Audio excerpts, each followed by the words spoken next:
Amém. Bom dia, meus irmãos, a paz do nosso Senhor Jesus. Amém. Abra sua Bíblia no Evangelho de Mateus, no capítulo 5.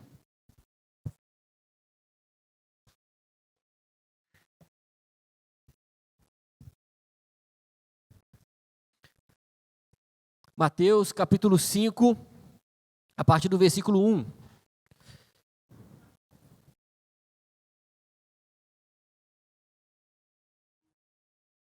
Mateus, capítulo 5, a partir do versículo 1, diz assim a palavra de Deus. Ao ver as multidões, Jesus subiu ao monte. Ele se assentou e os seus discípulos se aproximaram dele. Então ele passou a ensiná-los.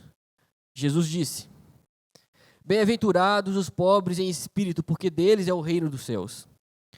Bem-aventurados que choram, porque serão consolados. Bem-aventurados os mansos, porque herdarão a terra. Bem-aventurados os que têm fome e sede de justiça, porque serão saciados. Bem-aventurados os misericordiosos, porque alcançarão misericórdia. Bem-aventurados os limpos de coração, porque verão a Deus. Bem-aventurados os pacificadores, porque serão chamados filhos de Deus. Bem-aventurados perseguidos por causa da justiça, porque deles é o reino dos céus. Bem-aventurados são vocês quando por minha causa os insultarem e os perseguirem e mentindo, disserem todo o mal contra vocês. Alegrem-se e exultem, porque é grande a sua recompensa nos céus, pois assim perseguiram os profetas que viveram antes de vocês. Amém. Irmão, quem que quer ser feliz aqui? Deixa eu ver. Amém, é verdade. Todo mundo quer ser feliz. Todo mundo quer ter felicidade. Na verdade, a gente virou o ano aí, como que a gente deseja um ano novo? Como que é? Tenha um pior ano da sua vida, não é assim, né? Feliz ano novo, não é verdade? Quando a pessoa completa mais um ano de vida, feliz aniversário. Nós queremos felicidade, né? Na verdade, o ser humano, ele é obcecado pela felicidade. O ser humano quer sentir prazer. O ser humano busca prazer, busca ser feliz, tem fome e sede da felicidade. O maior problema não é esse, mas talvez a questão importante seria: onde está a verdadeira felicidade? Onde encontrar a verdadeira felicidade? Onde ser ou como ser verdadeiramente feliz? Será que são nas coisas externas? Será que é no dinheiro? Será que é no sucesso? Será que é na fama? Será que a verdadeira felicidade está no reconhecimento? A Bíblia nos mostra, irmãos, que o rei Salomão, ele buscou felicidade em diversas coisas. A Bíblia vai nos mostrar lá em Eclesiastes que o rei Salomão, por exemplo, buscou felicidade na bebida. O rei Salomão buscou felicidade nas riquezas, e depois de tanto buscar felicidade nas riquezas, ele viu que tudo era vaidade. O rei Salomão, ele tentou achar felicidade nas aventuras amorosas, e não encontrou felicidade também. O rei Salomão, irmãos, ser humano que era, buscou felicidade na fama, no sucesso, mas também não encontrou verdadeira felicidade. Talvez, irmãos, percebendo, o problema é que o ser humano se contenta com uma felicidade que é terrena demais, uma felicidade que é passageira demais. Talvez o ser humano se contente com uma felicidade, irmãos, que ela passa, que ela é transitória, um prazer que é limitado. Esse mundo nos dá prazer, mas muitas vezes um prazer limitado. Quando Deus tem para nós o maior ou a maior de todas as felicidades, que é conhecer a Deus, que é ter intimidade com Deus, que é desfrutar da presença de Deus, que é desfrutar do amor de Deus, que a Bíblia diz que excede todo conhecimento. A verdadeira felicidade, irmãos, é Deus, é Jesus. Por isso que às vezes as pessoas estão aqui buscando, elas são preenchidas, mas logo precisam novamente ser preenchidas porque estão procurando felicidade nas coisas desse mundo, que vêm e vão, irmãos, mas a verdadeira felicidade, o verdadeiro contentamento se encontra em Deus, na pessoa do seu Filho Jesus, irmãos. Jesus, sabendo disso, o que ele faz no texto que você leu comigo, irmãos? Ele começa a falar sobre a verdadeira felicidade. Jesus começa a falar isso na sua maior pregação, chamado Sermão da Montanha, ou Sermão do Monte, que no início do Sermão da Montanha estão as bem-aventuranças, que em outras palavras é o caminho para a verdadeira felicidade. As bem-aventuranças, o texto que você leu comigo, vai nos mostrar qual é o caminho da verdadeira felicidade e também vai nos mostrar o perfil do verdadeiro cristão. Olha que interessante, irmãos. Lendo esse texto, a gente vai ler de novo, nós iremos perceber que a felicidade, ou a verdadeira felicidade, está muito mais ligado em ser do que em ter. Está muito mais ligado em ser de determinada forma ou de ter determinada coisa, irmãos. Olha que interessante, é isso que Jesus vai nos ensinar. Porque, como eu disse, as bem-aventuranças, elas vão falar da característica do verdadeiro cristão, de todo cristão, e também, irmãos, vai nos mostrar um caminho para a verdadeira satisfação, ou seja, o verdadeiro crente, ele é feliz. O verdadeiro cristão, ele é bem-aventurado, não por aquilo que ele vai conseguir ou vai conquistar, mas por quem ele é, por quem Deus fez ele ser. Olha que bênção, isso é libertador para nós, irmãos. Mas vamos entender com Jesus como que funciona isso. Acompanhe comigo na sua Bíblia o versículo 1, porque o nosso Senhor Jesus, ele diz: vendo as multidões, na verdade a Bíblia diz, vendo as multidões, Jesus subiu ao monte e se assentou. Seus discípulos, diz o texto, se aproximaram dele. E ele começou a ensiná-los, dizendo, olha que interessante, irmãos. Jesus, ele sobe ao monte, ele vê uma multidão. Só que Jesus começa a falar para os seus discípulos. O discurso de Jesus agora será para os seus discípulos. Jesus, ele está diante de uma multidão, como diz o texto, mas ele começa a direcionar essas palavras para os seus discípulos. É como se Jesus ele falasse em voz alta para todos ouvirem, mas ensinando os seus discípulos. Ou seja, as palavras de Jesus aqui são para os seus discípulos. Tem uma multidão ouvindo, mas Jesus, em outras palavras, como Jesus estivesse falando assim, você que é meu discípulo, você que é bem-aventurado. Tem uma multidão ouvindo e Jesus fala, você que é meu discípulo, você que é mais do que feliz, vocês que nasceram de novo, vocês que me seguem, vocês que estão, de fato, renunciando às suas vidas por mim ou por amor a mim, vocês que são verdadeiramente felizes. Tem uma multidão ouvindo, mas tem aqueles que seguem verdadeiramente o Senhor Jesus. Quem que é seguidor de Jesus aqui, irmãos? Jesus diz assim para nós, vocês que verdadeiramente são felizes, vocês que são bem-aventurados ou mais do que felizes. E nós iremos entender, irmãos, que as palavras de Jesus aqui, aquele que não segue Jesus, aquele que não nasceu de novo, ou aquele que não é habitado pelo Espírito Santo de Deus, não consegue andar da forma que Jesus está falando aqui, irmãos. Porque nós iremos ver que é humanamente impossível andar da forma que Jesus direcionou os seus discípulos. As religiões do mundo, irmãos, elas estabelecem para nós, às vezes, normas humanamente alcançáveis. Mas o que Jesus aqui estabelece para os seus discípulos, aquele que não é habitado pelo Espírito Santo, não consegue agir, irmãos, não consegue andar. Por isso que ele não experimenta de uma verdadeira felicidade, porque só aquele que busca andar dessa forma será completamente satisfeito. E a gente entende, irmãos, que seguir a Jesus requer um esforço, mas está muito além da nossa capacidade. Porque nós conseguiremos, ou nós conseguimos andar conforme Jesus vai nos ensinar aqui, por causa daquele que habita em nós e nos capacita. Eu disse que é humanamente, pela nossa força, pelo nosso intelecto, ou pela nossa vontade, ou vontade humana somente, obedecer aqui o que Jesus disse. Mas nós conseguimos andar dessa forma porque aquele que habita em nós nos capacita a isso. Aquele que habita em nós nos capacita a perdoar. Aquele que habita em nós nos capacita a amar como Ele nos amou, irmãos. Aquele que habita em nós nos capacita a renunciar àquilo que não agrada o Criador dos céus e da terra, que é o seu Pai Celestial. É pela graça de Deus que nós fazemos, que nós andamos, que nós renunciamos. É pela graça de Deus, não é esforço humano. Mas o que Jesus ensina aos seus discípulos? Olha a primeira bem-aventurança aí no versículo 3, irmãos.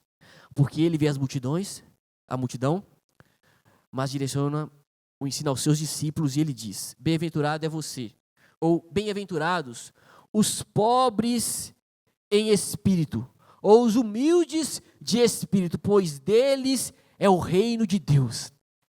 Olha a primeira orientação de Jesus: bem-aventurados os pobres de espírito. Irmãos, o que é isso? Porque Jesus fala que esse é mais do que feliz. Esse, de fato, experimenta de uma verdadeira felicidade. O que é ser pobre de espírito? Com certeza, irmãos, não significa pobreza financeira.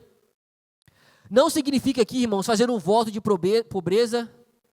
Até porque, se todo mundo for pobre, como que nós conseguiremos, se todo mundo for miserável, como que nós conseguiremos ajudar o próximo, ajudar os necessitados, assistir aqueles que precisam? Não significa pobreza financeira que Jesus está dizendo. Não significa também ter uma vida espiritualmente pobre, ou pobre em fé, pobre em amor, pobre em esperança, pobre em obediência. Também não significa isso. Não significa também uma pobreza de autoestima. Jesus não está nos ensinando aqui que aquele que pensa menos de si mesmo é bem-aventurado ou mais do que feliz. Não é isso, irmãos. Ser pobre de espírito, o que Jesus está querendo nos ensinar aqui é reconhecer a total dependência dEle. Ser pobre em espírito é não se apoiar em seu próprio entendimento. A palavra pobre aqui, irmãos, significa miserável de fato. A palavra pobre aqui, irmãos, significa uma pobreza total. É aquele que reconhece que necessita da graça do Senhor. É aquele que reconhece que foi salvo pela graça do Senhor, que ele não tinha mérito algum para a salvação, não é verdade? Nós estamos aqui porque a graça do Senhor nos alcançou. Nós já falamos aqui, isso aqui, muitas vezes. Muitas vezes as pessoas de fora olham para os que estão dentro da igreja e falam assim: ó, esse aí se acha melhor do que os outros. Esse aí acha que está sabendo de tudo. Infelizmente, né, tem maus testemunhos, né? Mas muitas vezes acontece isso. Os de fora olham para nós e falam assim: mas verdadeiramente, irmãos, nós estamos aqui porque nós entendemos que nós precisamos da graça de Deus. Que nós não podemos planejar a nossa vida sem o Senhor ir à frente, nos guiando, nos direcionando, irmãos. Ser pobre de espírito é aquele que reconhece que foi salvo pela graça de Deus, mas aquele que reconhece também que necessita da graça de Deus diariamente. Aquele que reconhece que necessita da graça de Deus para levantar, aquele que reconhece que necessita da graça de Deus para executar as atividades diárias, aquele que reconhece que necessita da graça de Deus para levantar o garfo, para levar comida até a sua boca, aquele que reconhece que está respirando pela graça de Deus, aquele que reconhece que faz, que acontece pela graça de Deus. Não é aquele que bate no peito e fala assim: eu sou bom, eu só consegui. Não, se eu fiz o que eu fiz, é porque a graça de Deus me capacitou a realizar, irmãos. Graça de Deus. Ser pobre de espírito é isso, irmãos. É reconhecer que nós somos o que somos pela graça de Deus. Que nós podemos assentar nessas cadeiras pela graça de Deus, irmãos. Tudo é a graça. Tem uma frase, né? Se o Senhor puxar a tomada lá, irmãos, amanhã a gente nem acorda. Não é isso? Se o Senhor quiser, por isso que Tiago, na sua carta, ele nos ensina. Muitas pessoas fazem planos.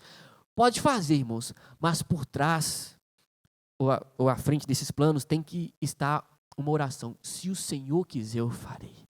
Se o Senhor permitir, eu farei. Eu estou aqui, Senhor, entregando a minha vida. Se o Senhor permitir, eu farei. Porque é pela graça do Senhor.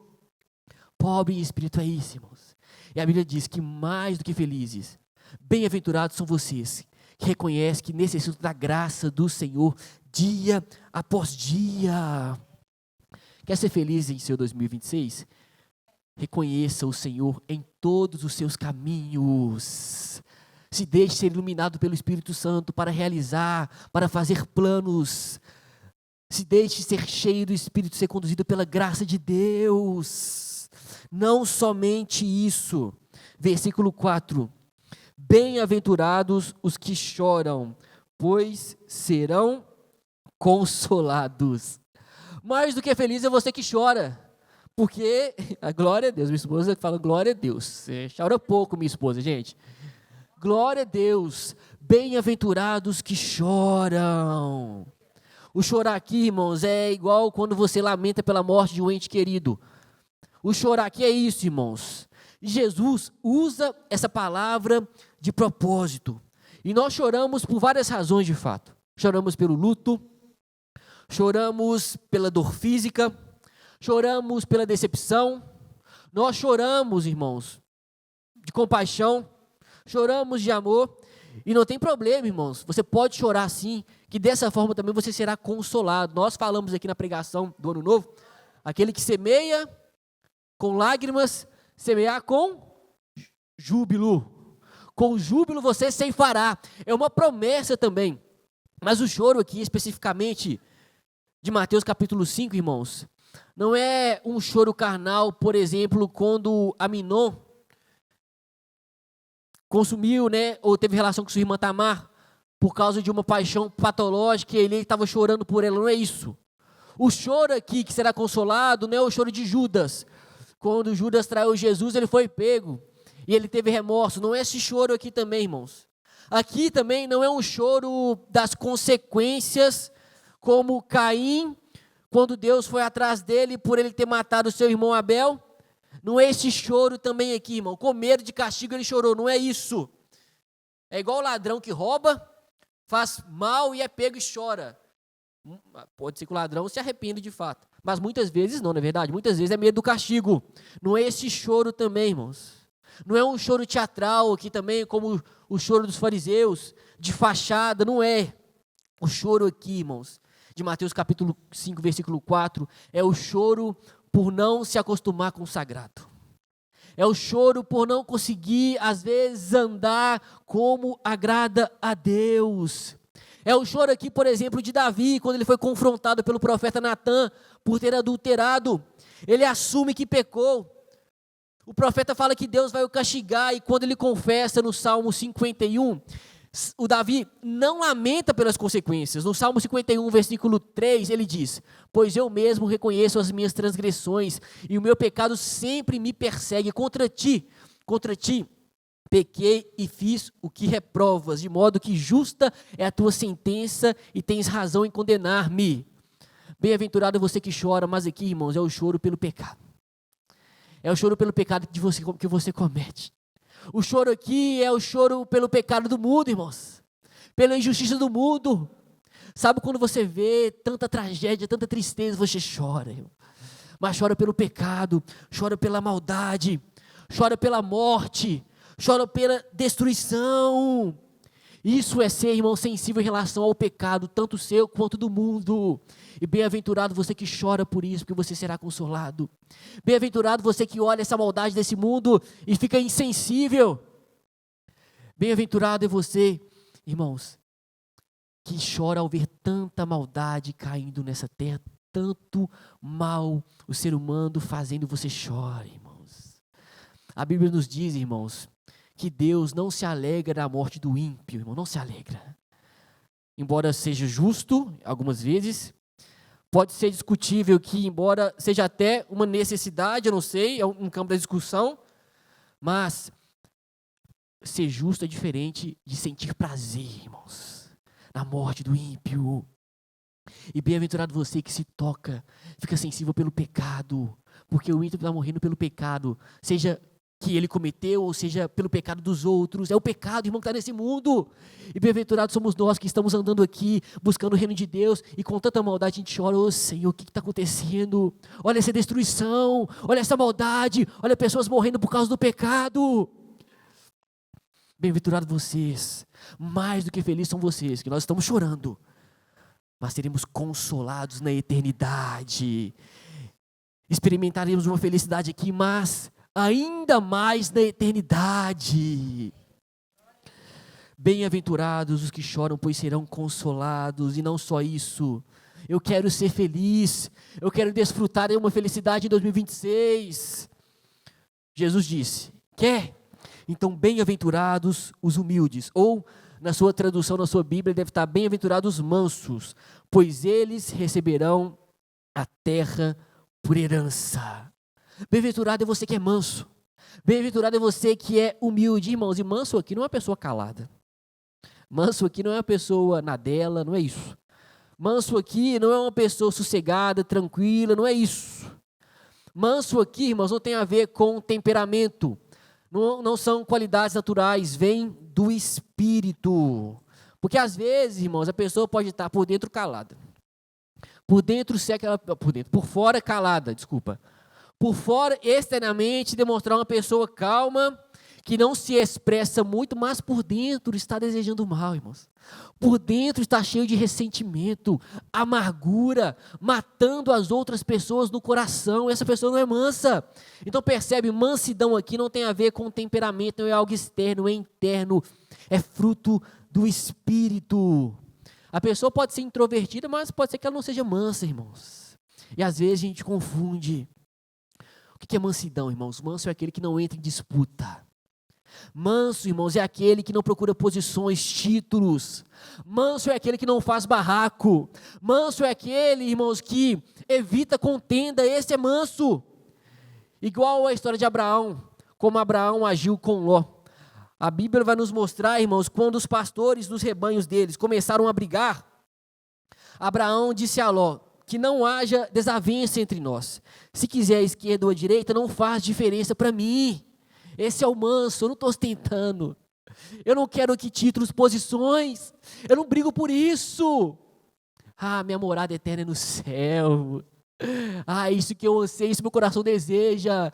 É aquele, irmãos, que não entra em briga. Como Paulo disse, né? Aquele que se contenta em qualquer situação, irmãos. Manso também não é aceitar tudo, amém, irmãos? Manso não é aceitar tudo a qualquer preço. Não é manter a paz a qualquer preço. Não é não ter opinião, é verdade?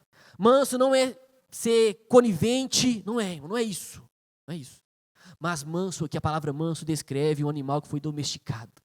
Um animal que ele foi amansado, irmãos. É para descrever esse animal. Às vezes você era essa pessoa toma lá da cá, que não levava desaforo para casa, que todo mundo tinha medo de você, só de olhar para você, as pessoas já ficavam assim. Mas você foi encontrado pelo Espírito Santo de Deus. O seu coração foi transformado. As pessoas olham e falam: essa pessoa é a fulana? É, porque não sou eu mais quem vivo, mas Cristo vive em mim.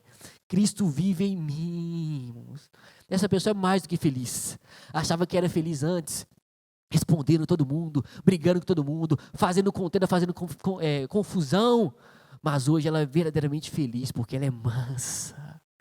Porque ela converteu o seu coração ao Senhor, e hoje ela é mansa, está sendo moldada pelo Espírito Santo de Deus. Como diz o Digão aqui, Deus é bom, o diabo é ruim, e nós estamos melhorando dia após dia.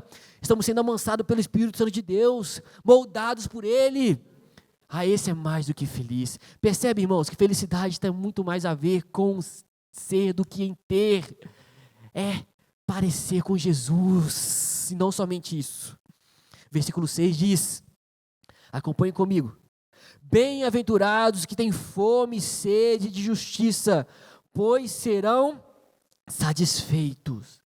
Ter fome e sede de justiça aqui é como se fosse perseguir a santificação, ou perseguir em ter uma vida, ou perseverar em ter uma vida que agrada a Deus. É o desejo ardente de agir em tudo como agrada ao Senhor, seja em pensamentos, seja em palavras, seja em ações. Essa justiça aqui, irmãos, tem a ver com a nossa relação com Deus, tem a ver com a nossa relação com nós mesmos, com as coisas e com o próximo, segundo a vontade de Deus. Como eu estou, como que é a imagem que eu tenho sobre mim mesmo? Vai ser direcionado pela Bíblia. Como eu devo me relacionar com o outro? vai ser direcionada pela palavra de Deus. Como eu devo me relacionar com as coisas desse mundo? Direcionado pela palavra de Deus. Estou perseguindo, estou tendo fome e sede em agradar o Senhor em todas as áreas da minha vida. Eu persego isso. Eu persevero nisso. Já teve fome, irmão? Já teve fome aqui? Já teve sede? Já passou? Já teve vontade de se alimentar? Já teve? E aí, o que você faz? Você se alimenta, não é verdade? Até porque se você não fizer isso, vai ser prejudicial à sua saúde, não é verdade? Se você tem fome e sede, fica dias sem comer ou sem beber, vai ter uma consequência na sua vida. Assim é para nós, os cristãos, os que são habitados pelo Espírito Santo de Deus. Temos fome e sede de justiça, e nós devemos saciar essa fome e essa sede, buscando cada vez mais a Deus. Deixa eu te falar, se você que nasceu de novo não fizer isso, você será insatisfeito, faltará algo. Assim como naturalmente falando ou biologicamente falando, o ser humano precisa de água para beber, precisa de se alimentar. O cristão, ele precisa ter fome e sede da palavra de Deus, de uma vida que agrada a Deus. Feliz é você que anda dessa forma, buscando. Persevera nisso, irmãos, nisso está a nossa felicidade, nisso está a nossa saúde espiritual. Que nós possamos iniciar o nosso ano tendo fome e sede em fazer todas as coisas, em todas as áreas, conforme agrada ao Senhor, irmãos. Irmãos, aqui, às vezes é muito fácil ser crente, não é verdade? Nós estamos aqui no meio de todo mundo, não é verdade? Mas e lá no mercado de trabalho, irmãos? Ali estão os desafios que aqui você não encontra. No seu ambiente familiar, ali tem desafios que aqui você não encontra. Que tem desafios também, irmãos, mas são desafios diferentes. Você vai sair daqui para fora, vai encontrar oposição, vai encontrar o desafio, e daqui para fora, as suas palavras, as suas ações, as suas associações, os seus comportamentos, ser conforme a vontade de Deus não é simples, não é fácil, mas aquele que persevera nisso, tem fome e sede disso, serão satisfeitos. É a palavra do Senhor Jesus, irmãos. Busque, procure isso, porque nisso está a nossa satisfação acima de todas as coisas. E não somente isso, versículo 7. Quer ser feliz? Quer experimentar de uma verdadeira felicidade? Versículo 7 diz, bem-aventurado os misericordiosos, pois obterão misericórdia. A palavra misericórdia significa lançar mão na miséria do outro, irmãos. Isso implica em que outra pessoa esteja em uma situação crítica de angústia e necessidade, irmãos. Misericórdia, em hebraico, no Antigo Testamento, estava relacionada, eu tenho uma ideia de você ter a capacidade quase de entrar na outra pessoa, ver com os seus olhos, ouvir com os seus ouvidos, é como se fosse isso. É de fato se colocar no lugar do outro na medida do possível, né, irmãos? Se colocar no lugar do outro, irmãos, e sentir que a outra pessoa está sentindo e atender a necessidade dessa pessoa. Você cristão é mais do que feliz, porque você é misericordioso e você obterá você obterá misericórdia, porque você será misericordioso. As pessoas misericordiosas, irmãos, são pessoas profundamente, escute isso, comovidas e perplexas com o fato de que Deus está continuamente os concedendo algo ao qual não teriam direito. A salvação, a graça, nos concedeu salvação, irmãos. E quantas vezes nós esquecemos do Senhor durante o nosso dia, sim ou não? Quantas vezes fazemos as coisas conforme a nossa vontade, desagradamos ao Senhor. Mas aí, sabe o que acontece? Lamentações diz que as misericórdias do Senhor se renovam a cada manhã. Grande é a sua fidelidade. E a gente é perdoado. E a gente, de novo, é atraído para Deus. Olha só, irmãos, diariamente o Senhor está nos concedendo misericórdia. Quem somos nós para também não sermos misericordiosos? Se o Criador dos céus e da terra não precisava de nós e nos concede de misericórdia todas as manhãs, e nós, filhos de Deus, como não teremos misericórdia das outras pessoas? nós fomos alcançados por Deus, salvos por Deus, libertos por Deus. O Senhor nos fez nascer de novo para termos também misericórdia. E mais do que feliz é você que é misericordioso. O mundo não está tendo muita misericórdia não, né, irmãos? Mas mais do que feliz é você que é misericordioso, que se coloca no lugar do outro, que tem compaixão do outro. Não somente isso, irmãos, versículo 8.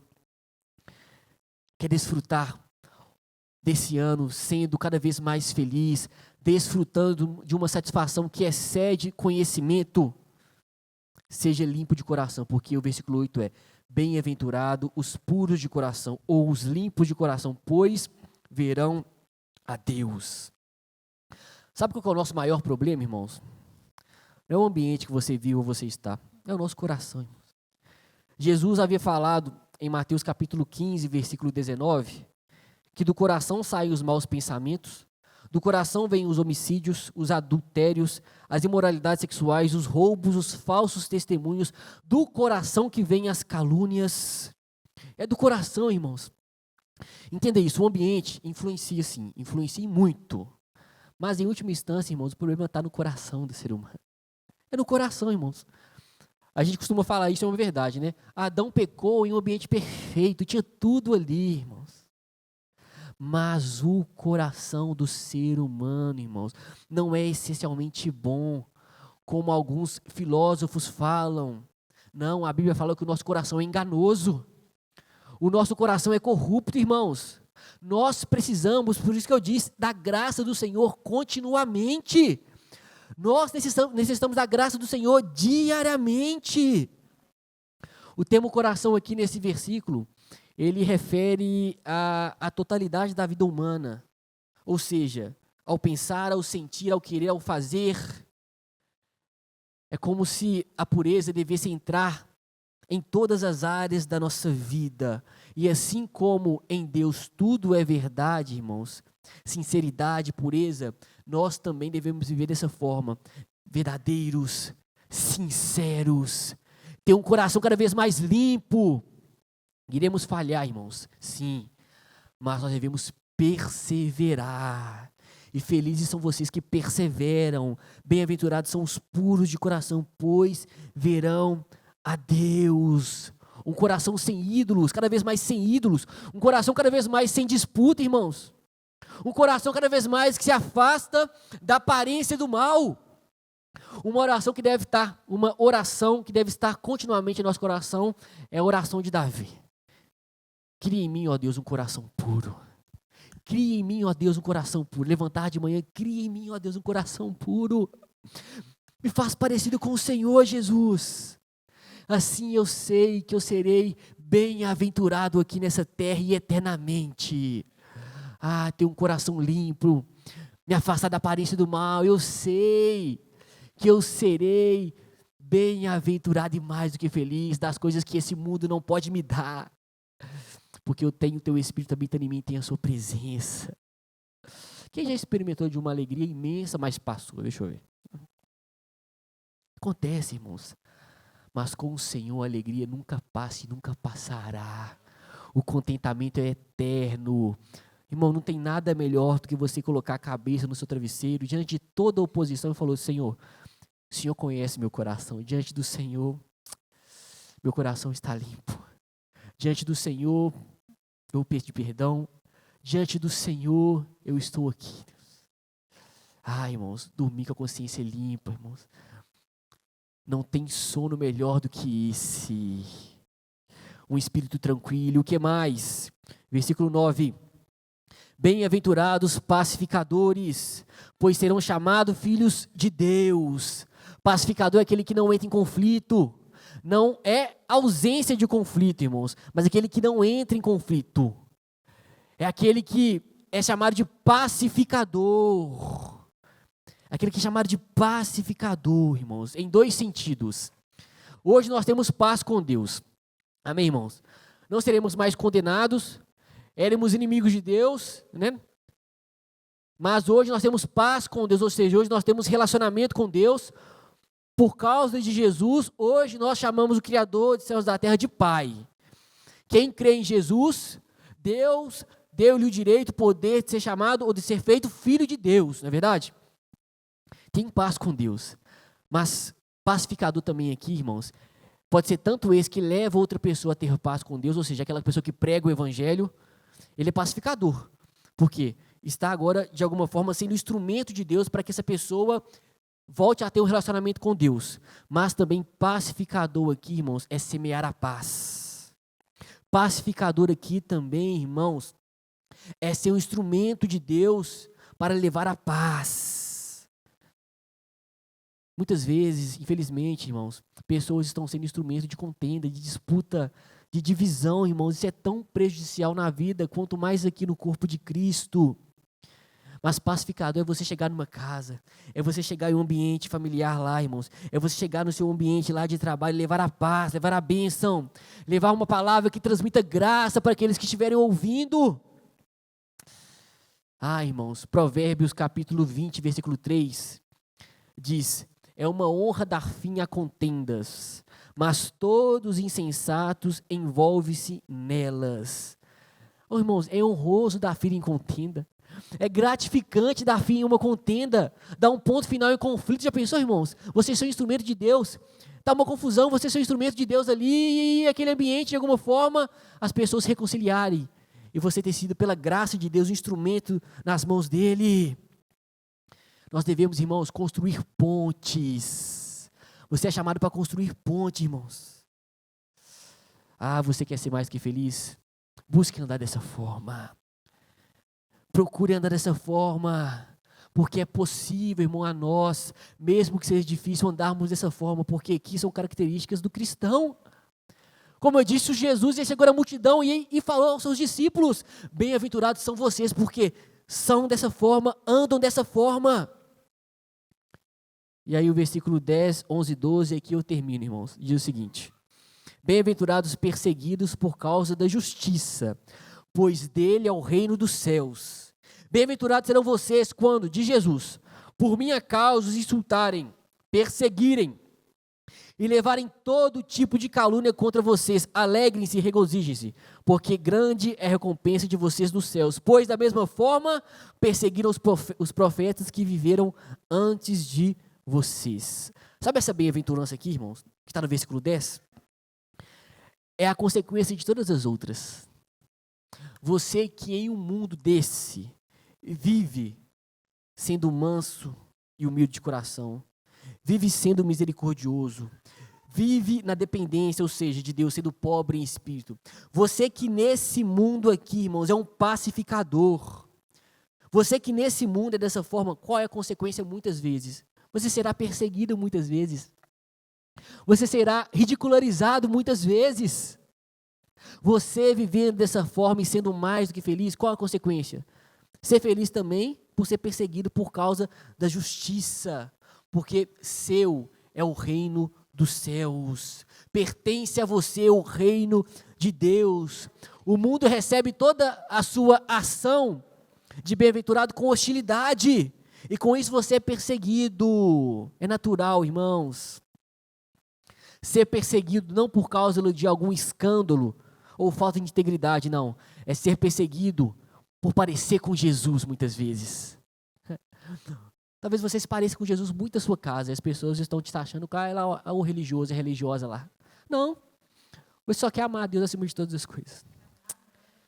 Você só quer viver para Deus, irmãos. E às vezes você está sendo taxado de religioso, de uma pessoa que... Não, irmãos.